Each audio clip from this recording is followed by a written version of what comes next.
Welcome. In this video, we are going to discuss the great paper Next Token Prediction is All You Need. So that's a really nice paper where they do everything based on Next Token Prediction. They allow to generate images, they allow to generate videos. They also have perception capabilities. So basically, it's a VLM. You can ask questions based on images, or you can also generate images.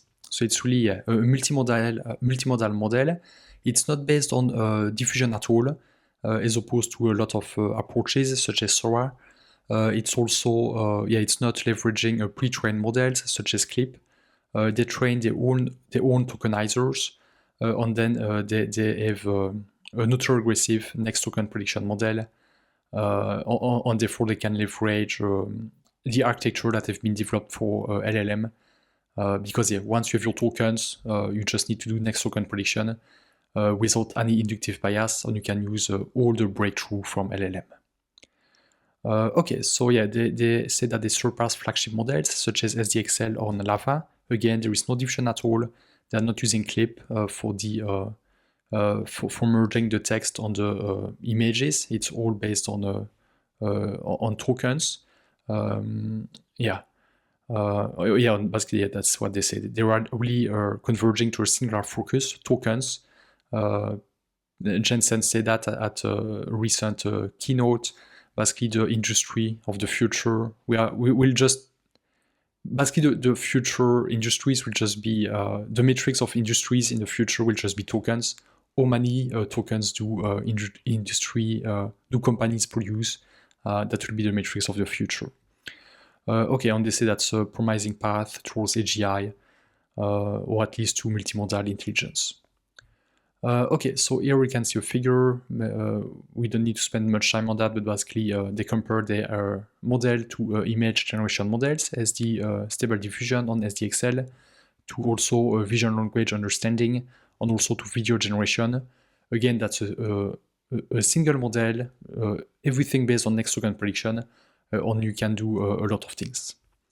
They say that next token prediction is revolutionized the field of NLP on created breakthrough like ChatGPT, and they try to converge towards everything being a next token prediction. We've already discussed that. So unlike Sora, it's all based on next token prediction, no diffusion. On what's really great with this paper is that they open source everything. They release the model, the weights, on the code. So really nice. So with like all those papers that are state of the art, they require scaling. So there are of course the architectural on the technical breakthrough, but there is also a lot that is coming from the data processing, on the scaling, the parallelism during training. So here we can discuss quickly about the data. So they have a filtering process. So first they filter based on the resolution. They only keep images that are at least 512 by 512 in terms of resolution. Then they use an aesthetic predictor to get a score, aesthetic score for each image, and they only keep images that meet a certain threshold. They use the well-known Lion AI aesthetic predictor. It's commonly used. And then finally, they have text detection and color filtering. For example, they remove monochromatic images. They remove images with too much text. So that's the image processing. There is also the video processing, because again, this is by the end this is a multimodal model. They developed tokenizers for each modality, but then when the data are tokenized, when they are converted into tokens, it's the same model that just works with those tokens. So first they split the video into scenes. So basically they use this scene detect approach to really detect change of scenes in a single video, and then to really chunk them. Okay, when you train on videos, you don't want abrupt change of concept of scenes. So they really split clips into specific scenes clips. They also detect text and remove videos with too much text. And they also add an optical flow. I'm not sure there are any figures on that, but basically they detect movement. and they eliminate clips with too much movement or too few movement. For example, if there is just a static video where nothing is happening, they remove that from the training data. Okay, and finally, they also use again the Lion aesthetic predictor to rank videos based on aesthetic quality, and they remove video that are too low in quality. Okay, so for the vision tokenizer, they use an architecture that is based on the VQGAN. They have a 4 times compression in temporal dimension on an 8x8 compression in spatial dimension. I don't recall in terms of image tokenizer if they use a pre-trained tokenizer or no, but at least for the text tokenizer, they use the Quen tokenizer so that it allows to tokenize multilingual text. Okay, so in terms of architecture, again, because once you have converted your data to tokens, it's just next token prediction. On basically, you can leverage everything that has been developed for LLM. There is no more inductive bias or task-specific architectural design. So here they just leverage the Llama 2 architecture. With the only modification they do is they expand the embedding layer to accommodate for discrete vision tokens.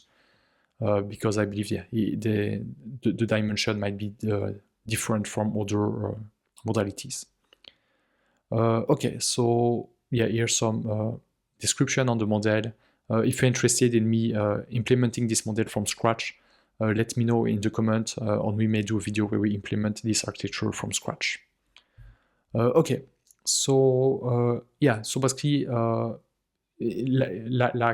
again, they leverage all the techniques from LLM. So there is pre-training, high quality fine-tuning, and also a direct preference optimization as a post-training step. We're going to discuss that. Again, the model can be seen as a VLM. So basically here, for example, for video generation, you can give as input the caption text, then some specific tokens to create for example, SOT to mark the start of the vision tokens on the video generation. They add some meta data, for example, the resolution of the video.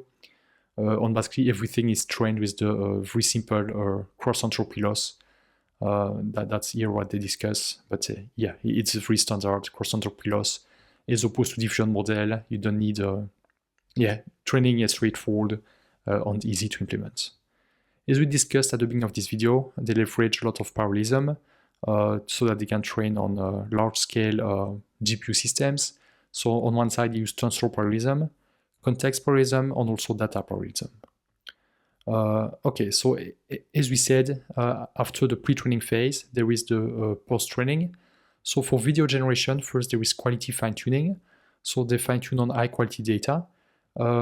So they increase the resolution of the data, and they also have a few other criterion to select high-quality data.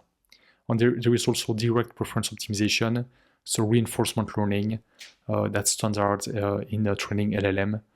Here again, that's not just a LLM, but they can leverage all the techniques from LLM, from next token prediction. So that was for video generation. So that's the first. You can either post-train. I believe they have 2 models at the end, or maybe they do those 2 post-training steps in parallel. I'm not sure. So on one side there is this video generation post-training. They also have a post-training for vision language understanding. So basically, they fine-tune the model on image-to-text data, and also on instruction tuning. So for example, they feed question-answer pairs to the model using something similar to this. If we come back to the talk, for example, you can use a sequence similar to that. You can have text, image, or just train with the cross-entropy loss.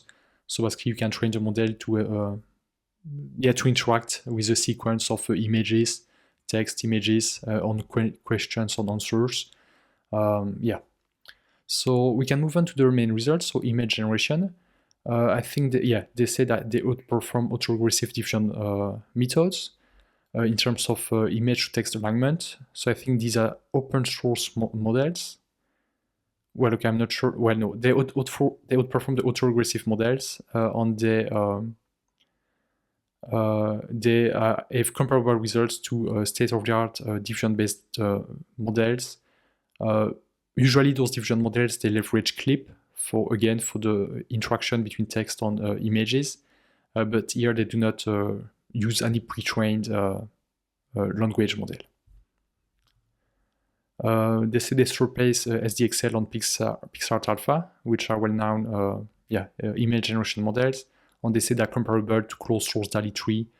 And they say it provides evidence that the model is able to follow long prompts, and that's a good that open a very nice research direction for autoregressive models for image and video generation.